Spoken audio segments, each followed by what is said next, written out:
নিজৰ ওপৰত বিশ্বাস ৰাখক, নিজৰ সামৰ্থ্যৰ ওপৰত বিশ্বাস ৰাখক, নিজৰ ক্ষমতাৰ ওপৰত নম্ৰ কিছু যুক্তিসংগত আস্থা অবিহনে আপুনি সফল বা সুখী হ'ব নোৱাৰে।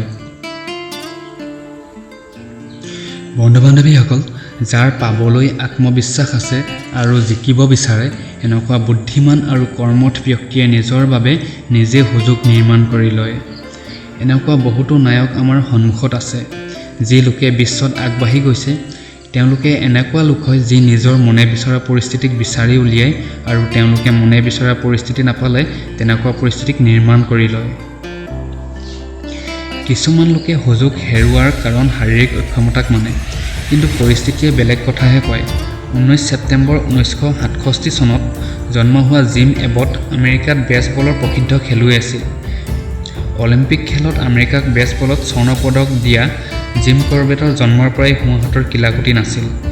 বিনা কিলাকুটিয়ে বেছবলত প্ৰতিষ্ঠিত পুৰস্কাৰ পোৱা জিমক চাই এনেকুৱা লাগে যেন সুযোগ ইচ্ছাশক্তিৰ পৰাই পায়।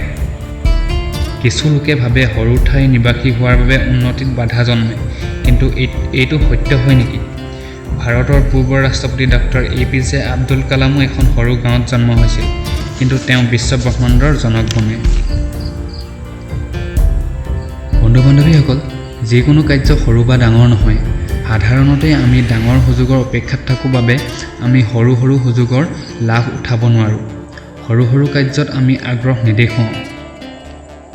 আপুনি সদায় মনত ৰাখিব, দুৱাৰ যিমানেই ডাঙৰ নহওক, সৰু তলাই ডাঙৰ দুৱাৰক ৰক্ষা কৰি ৰাখে, যাৰ মাধ্যমেৰে অন্ততঃ তলা খোলে। গতিকে যদি আপুনি সৰু চাবিৰ মহত্ব বুজি পায়, তেন্তে সুযোগৰ গুৰুত্বও বুজি লওক।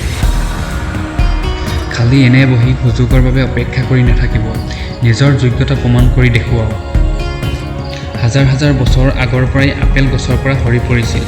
নিউটন বনাৰ সুযোগ সকলোৰে সন্মুখত আছিল, কিন্তু সেই সুযোগক কৰি দেখুৱালে নিউটনে।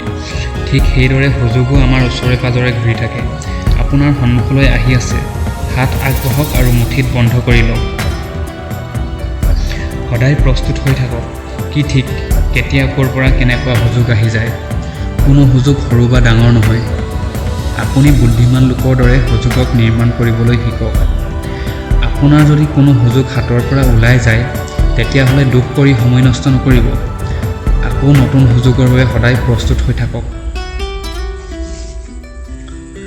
বন্ধু-বান্ধৱীসকল, যদি আপোনাৰ ভিডিঅ'টি ভাল লাগিল তেন্তে D.G Motivation চেনেলটি ছাবস্ক্ৰাইব কৰি লওক, লগতে ভিডিঅ'টি লাইক কৰি দিয়ক আৰু কমেণ্ট কৰি জনাব যে ভিডিঅ'টিত আপোনাৰ কি বেছি ভাল লাগিল।